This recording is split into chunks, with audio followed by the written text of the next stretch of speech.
Molt bona nit a totes i a tots. Això ja és un costum, que és rememorar, com ha dit molt bé Carles Rion, i recordar, però també reivindicar. I és un costum del nostre partit que vam engegar ja fa uns anys. La primera va ser, quan recordo perfectament, amb una executiva nacional del partit, ja fa uns quants anys, això estem parlant de l'any 94, va ser una proposta de l'executiva del partit en aquell moment de parlar que el 15 d'octubre els països, els estats que recordaven els seus herois, els seus màrtirs, les persones que havien donat més per aquell país, recordaven en salves de canó qui era el record d'aquella persona. Nosaltres, com ha dit molt bé el Carles, no tenim estat. Sí que en tenim. Dos, que ens van tots dos en contra. Però estat català no el tenim. I en aquell moment, l'any 94, vam optar per fer un record viu del que era el president Lluís Companys.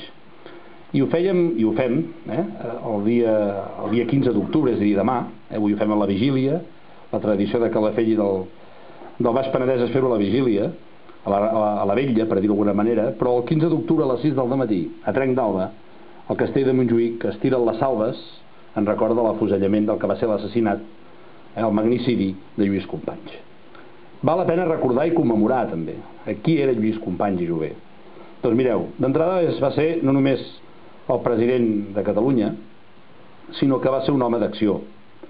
Un home que, fruit de les seves vivències de jove, fill de la pagesia ben situada al Terrós, a la terra ferma, va decidir estudiar dret a Barcelona i va decidir fer una cosa més important, dedicar la seva vida a la justícia, a la república i a la llibertat.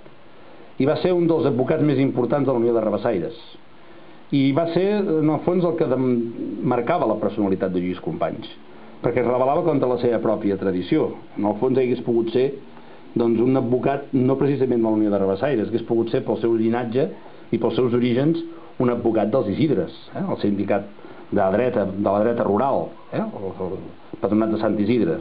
Però ell va ser l'advocat de la Unió de Rabassaires, per ser més tard l'advocat del sindicalisme que hi havia a la ciutat de Barcelona, i per ser un home que, conjuntament amb la seva iniciativa política, va entrar a formar part del que va ser la creació d'Esquerra Republicana l'any 31.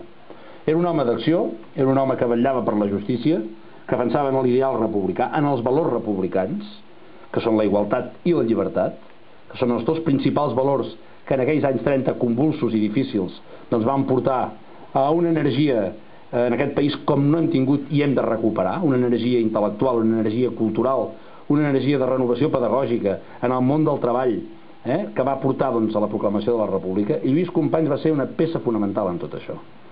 Doncs és aquest Lluís Companys que la història el va cridar a defensar en els moments més difícils el que va ser la Generalitat Republicana. I en els moments més difícils, perquè penseu que era no només en plena guerra civil, mal anomenada civil, sinó que era un atac del feixisme contra la democràcia, contra la república, amb l'aliança de dos països que a la història ha posat en el seu lloc en aquells règims, que era el règim nacionalsocialista alemany i el feixisme a Itàlia, i el franquisme a l'estat espanyol.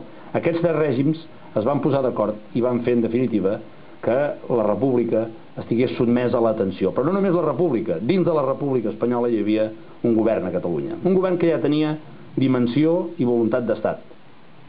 Tenia indústria de guerra, creava les seves pròpies divisions militars.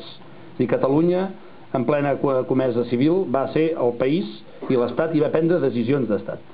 I era en aquesta dinàmica d'Estat que Lluís Companys va estar a l'alçada de les circumstàncies. S'ha criticat moltes vegades la vida de Companys, les seves decisions, el seu oportunisme, i en definitiva la història, la historiografia, és lògic que hi hagi revisionisme, és lògic, i l'hem d'acceptar. Però ningú podrà treure que Lluís Companys ha representat i representa el símbol del que va ser aquella Catalunya republicana. Una Catalunya que durant 30 anys ens han volgut amagar. Això ho hem de replicar, ho hem d'explicar. Les generacions més joves, les que avui tenen entre els 30, 40, 50, han hagut de repescar moltes vegades el que va ser aquella Generalitat republicana. S'ha hagut de fer i s'ha hagut de reescriure i hem hagut d'esperar noves generacions que superessin aquella foscor i aquell silenci que va caure sobre el període republicà. Fa un any, exactament quan estàvem commemorant aquest 15 d'octubre, explicava a la ciutat de Figueres, explicava el que va aconseguir l'escola republicana, els mestres de la república que s'anomenen. Era un model d'escola participativa que educava en valors, que trencava amb el model anterior educatiu que havia tingut la dictadura de Primo de Rivera o el model monàrquic. Va ser un exemple de pedagogia, d'escola moderna, el que va representar la Generalitat Republicana. Els mestres de la República encara molts, avui els recorden, com eren els mestres que van crear una nova manera d'ensenyar, d'educar, d'enraonar.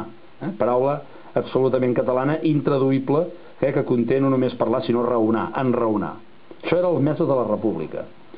Fixeu-vos que durant 30 anys ens han amagat el que va representar d'avenç social el govern republicà. Ens han volgut fer sempre la fotografia, la caricatura de la situació caòtica a la rereguarda republicana. Però no ens han explicat les fites i el que va passar.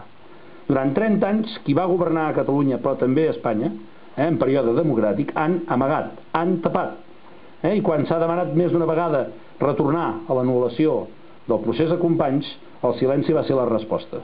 La idea aquesta de tapar el procés republicà i dir que la guerra civil era culpa de tots. No podem prendre aquesta posició, no la podem acceptar. Nosaltres creiem que hi havia un govern legítim, un govern democràtic, que va ser arrabassat pel feixisme.